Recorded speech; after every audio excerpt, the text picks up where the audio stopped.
I want to take this opportunity to welcome you to this week's virtual Drasha and to thank our sponsors for this week, Brian and Shoshi Panzak, for dedicating the Drasha memory of Brian's mother, Freda Bas Moshe. We hope that the merit of our Talmud Torah and the Neshama will have an Aliyah and the family in Nechama. We have the incredible privilege to read Parshas Ki Teitzei this week. And in this week's Parsha, the Torah begins with a fascinating halacha. The Torah writes the opening pasuk in the Parsha, Ki Teitzei le'melchama aleivecha. If you go out to war against your enemies, Hashem will give over your enemies into your hand. Hashem promises the soldiers, the army, success, vishavisa shivyo, and you will take captives. The Torah then launches into an exhaustive discussion regarding the halachos of the Yefas Toar, which literally translated the beautiful war bride. And the Torah discusses that if the Jewish soldier sees a Gentile woman who is captured in war and desires to take her as a wife, there's a process that must be undertaken. He can't just take her. She doesn't become his property. He can't just have his way with her because she's a captive. But there's a process. Kadosh Baruch Hu doesn't want the soldier to do this, as Rashi already points out. Kadosh Baruch Hu doesn't want the soldier to do this. In fact, Rashi says, Lo dibra Torah ela keneged Yetzirah. The Torah only allowed this in order to counteract, in order to serve as a countermeasure against the Yetzirah, the evil inclination. What does this mean? Shem'ina Kadosh Baruch Hu matira yisa'ena be'isr. Because Hashem in the Surah, this is really quite fascinating. HaKadosh Baruch Hu knows us better than we know ourselves. So God knows that there are certain things He could forbid, and we will adhere. So if He tells us don't eat non-kosher food, we won't eat non-kosher food. Don't wear shatnez, we won't wear shatnez. Don't go ahead and violate the Shabbos, won't violate the Shabbos. But then there are other things that HaKadosh Baruch Hu understood that if He tells us we can't do it, we won't be able to muster up the restraint. So apparently one of those instances is the soldier. The soldier goes out to war, and in order to be an effective soldier, perhaps he has to unleash some of those animalistic instincts that are normally kept in check during times of peace. Once those are unleashed, it's difficult to kind of reclaim them. It's difficult to put the genie back into the bottle. And so he sees a woman who he captured, he desires her. HaKadosh Baruch Hu understood if we tell the soldier you can't have her, he's just going to take her anyway. So instead what HaKadosh Baruch Hu did is give the soldier a permissible path towards being with this woman. You desire her, you want her to be your wife, you want her to be a part of your life, fine. There's a process you have to undergo. Now to be clear, the Torah frowns on this process. Kadosh Baruch Hu doesn't want it, because remember again, what happens afterwards? There's a number of sequential pieces to the parasha. Right after this talks about the fact that if a man has two wives, one who he loves, one who he despises, how could you ever have a wife that you would despise? So again, Chazal understand it's a flow. You shouldn't marry this woman. This woman, this Yefas Toar, this war bride is a bad idea. But if you decided you have to go through with it, fine. Just know it's not going to work out well. And what's the section right afterwards? Ben Sormer, the rebellious son. Where does the rebellious son come from? Chazal trace it back. The rebellious son comes from this marriage that should have never happened to begin with. But nevertheless, HaKadosh Baruch Hu understands our limitations. He understands that there are things that He could forbid and we will adhere, and other things that we simply will not be able to resist the temptation. So lo dibra Torah ela keneged Yetzirah. The only reason why the Torah outlines a process for the soldier to marry the war bride is because if he doesn't outline the process, the soldier is just going to commit a sinful act. So in order to prevent that from occurring, HaKadosh Baruch Hu paves a permissible path towards marriage with this woman, but of course still very clearly articulating that this is not the right path for the Jewish soldier to take. In the Sfarim, in Hasidic literature, they understand this phrase of Rashi, Lo dibra Torah ela keneged Yetzirah, as a much bigger hashkafic statement. In fact, already from the Baal Shem Tov we see, Ki teitzei le'melchama aleivecha is a metaphorical statement. When you go out to war against your enemy, who is the greatest enemy? And therefore again, the Baal Shem Tov writes, he says, Koi al melchemes hayetzer hatov im hayetzer hara. It refers to the ultimate battle, the battle between my good inclination, my Yetzer HaTov, and the battle between and my Yetzer Hara, my evil inclination. Ki teitzei le'melchama aleivecha. When you go out to war against your enemy, the enemy being the Yetzer Hara, the enemy being not an external enemy, but an internal enemy. Because we all have an internal enemy. The truth is, many of us have internal enemies, multiple spiritual emotional wars being fought on multiple fronts, all simultaneously, all major battles. Ki teitzei lemilchama alayvecha. When you go out to war against your enemy, against the Yetzer Hara. And interestingly enough, the Lubavitcher Rebbe, when he comments on this, so before we get to the Lubavitcher Rebbe, so in general, in most of the Svarim, the message is profound, which is, you must go out to war against your Yetzer Hara. You know, a lot of times in life, we have things which are deficient inside of us. I have weaknesses, I have frailties, I have deficiencies. So generally, I don't want to deal with them. So I pretend like they don't exist, I ignore them, and I just kind of move on with my life. And here the Torah is giving us an incredible mandate, says the Baal Shem Tov and many of his Talmidim. You have to engage your Yetzer Hara. You have to do battle against your Yetzer Hara. You have to go out to war, to active war, against the deficiencies and the weaknesses that I possess. Because if I don't, what happens? What happens if a country has an enemy at its borders, and every day that enemy comes a little bit closer, a little bit closer? You could ignore it one day, you could ignore it another day, but if you keep on ignoring it, ultimately that enemy will be at the gates of the castle. That enemy will be in your capital city before you even know what happened. Ki teitzei lemilchama alayvecha. If you know that there are things that are broken inside of you, if I know that I have weaknesses and deficiencies, don't wait until the enemy is at your gates. Go out and engage. Ki teitzei lemilchama alayvecha. Go out and engage the enemy. Be proactive in addressing my faults. I must be proactive in addressing my deficiencies. Don't wait until the problem is a glaring problem that cannot be ignored, but deal with it now while it's still manageable. Deal with your Yetzer Hara while it's still a little bit distant and it hasn't overtaken the entirety of who you are and what you are. And this Yesod in and of itself is so profound, because human nature is that generally we don't deal with problems until they are glaring. How many times does a couple see that their marriage is in such a terrible state? And you know, marriages do not deteriorate overnight. They don't. Instead, they slowly atrophy over time. I realized there was a problem years ago. I just chose not to address it. So now there's a crisis. Should we stay married? Should we get divorced? Should we be together, go our separate ways? So now in this crisis, now I have to address it. How many times do we see our children engaging in negative behaviors and then we just ignore it? We look the other way. Or, you know, as unfortunately, we live in a time where parents are scared to parent their children. Every parent is afraid of causing their child to go off the derech, as if discipline is a bad thing for a child. So I ignore this, I ignore that, and then I hit a crisis point. My child, Rahman al-Islam, is engaging in terrible behaviors, destructive behaviors, harmful behaviors. And I can't believe, where did this happen? I know where it came from. I saw this happening a year ago, 2 years ago, 3 years ago. But now it's crisis, and now I have to act. Kodesh Baruch Hu says, don't live a reactive life. Don't wait until the crisis is so acute that you have no choice but to take decisive action. Ki teitzei lemilchama alayvecha. Go out and engage the enemy. The goal in healthy spiritual living, the goal in healthy relationships, is be proactive in addressing the weak links. Be proactive in addressing that which is broken. Be proactive in confronting the problems. Don't wait until there's a major crisis. Don't wait until there's a major blow, because often when you're in crisis mode, the most you could do is put out a fire. It's difficult to solve a problem when you're in crisis mode. Ki teitzei lemilchama alayvecha. I know that I have a Yetzer Hara. I wish I only had one. I have multiple Yetzer Haras. I know that I have multiple deficiencies. There are so many things broken inside of me. So I have a choice. I could let them fester, and I could let my soul decompose inside of me to a point that it becomes an acute crisis, and then I'll take action. Or I could be proactive. Go out and engage the enemy. Identify what's broken. Identify what's wrong. Identify what's in disrepair. Identify what's not working properly.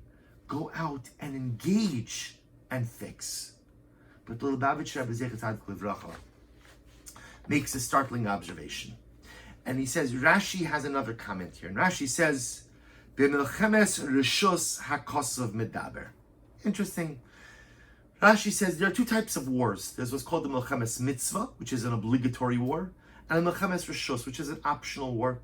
An obligatory war is one that is commanded by God. For example, the war against Amalek was an obligatory war. An optional war, well, the king could choose to send out the army. The king has to consult with the Sanhedrin, the high court, the Urim, the Tumim, the breastplate of the Kohen Gadol with God, and he could get permission from the Sanhedrin, from God, to go to war. David HaMelech did this. David HaMelech fought many quote-unquote optional wars to expand the territories of Eretz Yisrael. They're not mandated wars. They're not obligatory wars. They're Milchemes Rishus. How do you know which is which? Very simple. In a Milchemes Mitzvah, you have to obliterate the other side. For example, Amalek. The war against Amalek is a Milchemes Mitzvah.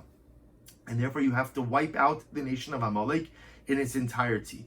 The Torah over here in the beginning of Parshas Ki Teitzei is talking about a situation where you're going out to war and you're taking captives. If you're taking captives, then by definition, this is what's called a Milchemes Rishus. This is what's called an optional war. An optional war, because in a mandatory war, there are no captives. In an optional war, you could take captives. And the Lubavitcher Rebbe says something absolutely amazing. He says, what do we learn from this statement?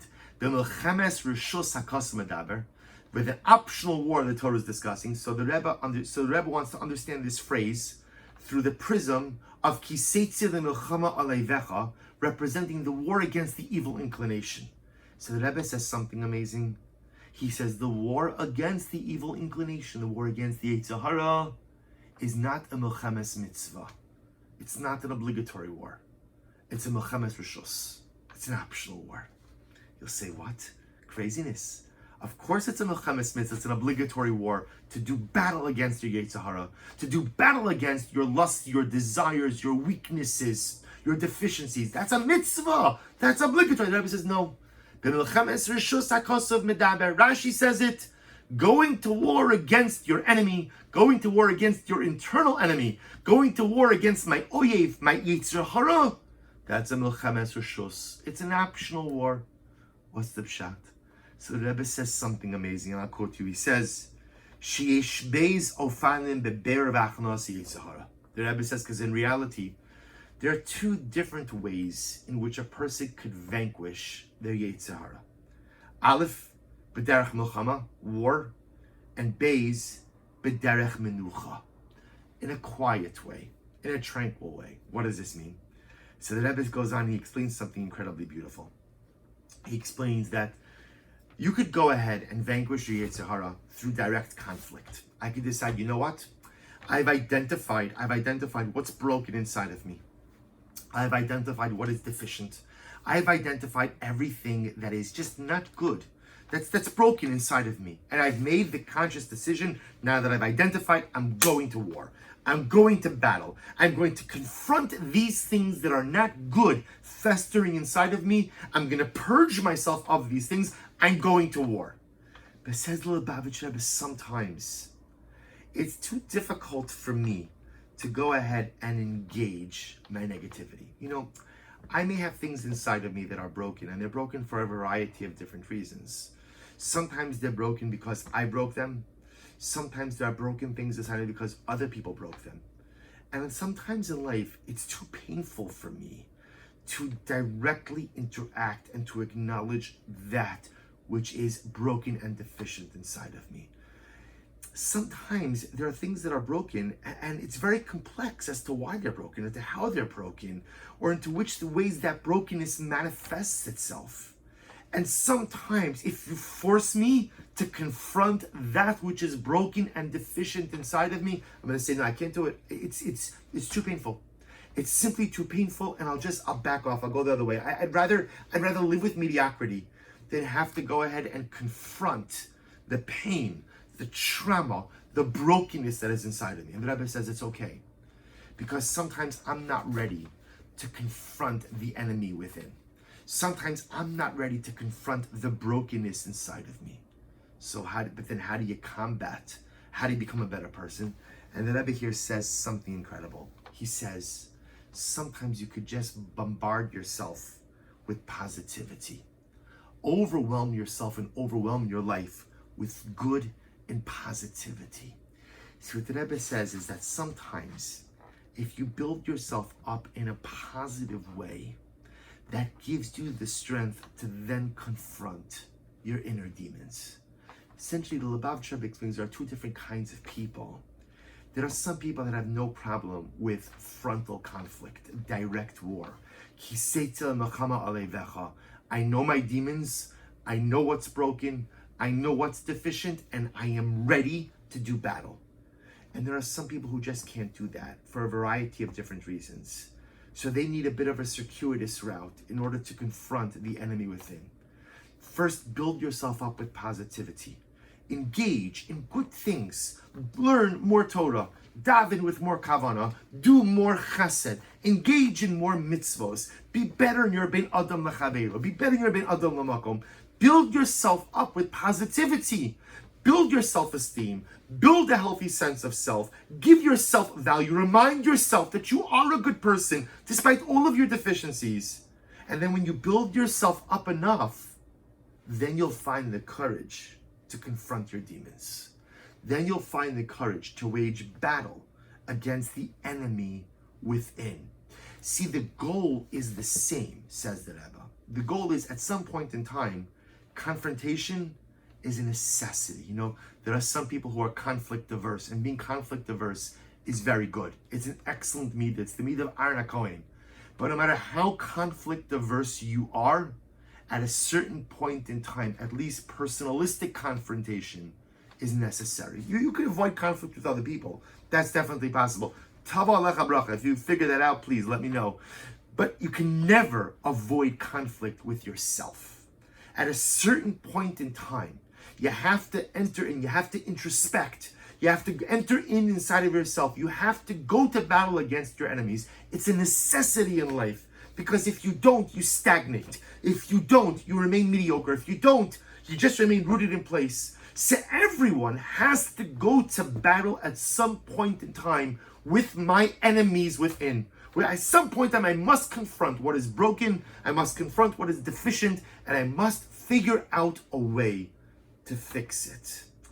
The Shaila, the only question is, are you ready for that now? Or do you first need to build yourself up with greater positivity, a greater healthy sense of self? Feel good about yourself. Generate holiness within yourself. Remind yourself that you are worthwhile. Remind yourself that you are holy. Remind yourself that you are good despite all of your shortcomings. Do you need to build yourself up in order to have the confidence to go to war with the enemy within? The goal is the same, says the Rebbe. It's just different approaches work for different people. And I think as we come to Chodesh Elul, and we really begin the process of trying to figure out how to become better people. Because isn't that what Chodesh Elul is all about? Isn't that what life is all about? Right? The goal is not to do more mitzvos. The goal is not to learn more Torah. And the goal is not to daven with more kavanah. Those are not goals. Those are means. My goal is to become a better person. My goal is to become a more beautiful Tselem Elokim, or a beautiful image of God. My goal is to allow my neshama to speak with a louder voice in my life and in this world. That's my goal. We all want to become better people. And what the Torah Kadosh is teaching us is that the way to become a better person is not really by doing more stuff. The way to become a better person is by confronting your enemy within. Is to find the courage to identify that which is broken, to find the courage to identify that which is in state of disrepair, to identify it, to wage battle against it, which means to fix it, to fix the stuff that is broken inside of me. Isn't that the entire essence of life? And isn't that what Chodesh Elul is all about? This is why David HaMelech says in Tehillim, Sur meira v'yaseh tov. Veer away from evil and do good. The first step, it's hard to gain real traction in life if you don't identify that which is broken, if I don't identify the enemy within. See, if we think about it, a lot of times why we don't make traction, where we don't get real traction in life, is because we all love taking stuff on, right? It has like that new mitzvah smell, that new Kabbalah smell. It's fantastic. It's something new. It's exciting. I'm going to do this. I'm going to do this. I'm going to do this. And fantastic. And then it lasts for whatever it is, a week, 2 weeks, a month, 3 months, 4 months, not usually past that. Because if I don't confront the enemy within, if I don't face down my internal demons, if I'm not honest about what's broken and what's in a state of disrepair and what's deteriorating inside of me, I could take on anything and everything, but I'm not going to get far. Ki Teitzei lamelchama alayvecha is the avoda, is what we must do during Chodesh Elul, to identify the enemies and to figure out a strategy to finally neutralize them. For some of us, direct conflict is the way we're going to do it. We're going to I'm ready. I'm ready to go ahead and remove all of the layers. I'm ready to stop engaging in self-deception, and I'm ready to be honest with myself about myself. I'm not having this conversation with anyone else. Just me. I'm going to sit down, I'm going to have a conversation with myself about myself. And I'm ready for real cheshbon hanefesh. I'm ready to take stock. I'm ready to identify the demons, that which is broken, and create a plan for how to address them, how to overcome them, and how to build on them. But for some of us, I'm not ready for that level of introspection. I'm not ready for that level of personalistic honesty yet. I can't do it for whatever the reason. And my dear friends, there are many good reasons. A person who can't do this, it's not because they're lazy. It's not because they don't care. It's because a lot of times the things that are broken inside of us are broken because of real hardship, are broken because of trauma, are broken because of difficulty, are broken because, yes, sometimes I broke them and sometimes other people broke things inside of me. And it may be way too painful to access that now and to deal with that now. Okay. B'milchemes rishos hakosov medaber. Torah is speaking about milchemes rishos. You don't have to go to battle. If you need to start out with positivity, if you need to first build yourself up in order to find the self-confidence and self-worth to go ahead and then go out to battle against your enemies, that's absolutely fine. Either path is fine, but you have to choose a path. Whether it's the path of direct conflict or it's the path of infusing and bombarding myself with incredible good and positivity, doing good things to build up my self-worth, my self-value, so that then I have the courage to confront the enemy, you have to choose a path. It could be milchama or it could be menucha. It could be war or it could be a more peaceful approach. But you have to choose a path. This is the avoda of Parshas Ki Teitzei, and this is the avoda of Chodesh Elul. May we find the strength to A, choose a path, and to B, see that path to completion. Because a lot of times in life, we start on something and we give it our all, but then we kind of run out of gas before the journey is complete. May we find the koach to not only begin the journey, but in Yirtzeh Hashem, complete the journey. And whether your journey is one of menucha or your journey is one of milchama, may HaKadosh Baruch Hu give us all the siyata dishmaya, the strength, the courage, and the wisdom to see the path to its end, and in Yirtzeh Hashem, find the courage to confront that which is broken, but more importantly, the ability to fix it, heal it, and build upon it. Wishing everyone a good and Erev Shabbos and a beautiful Shabbos Kodesh.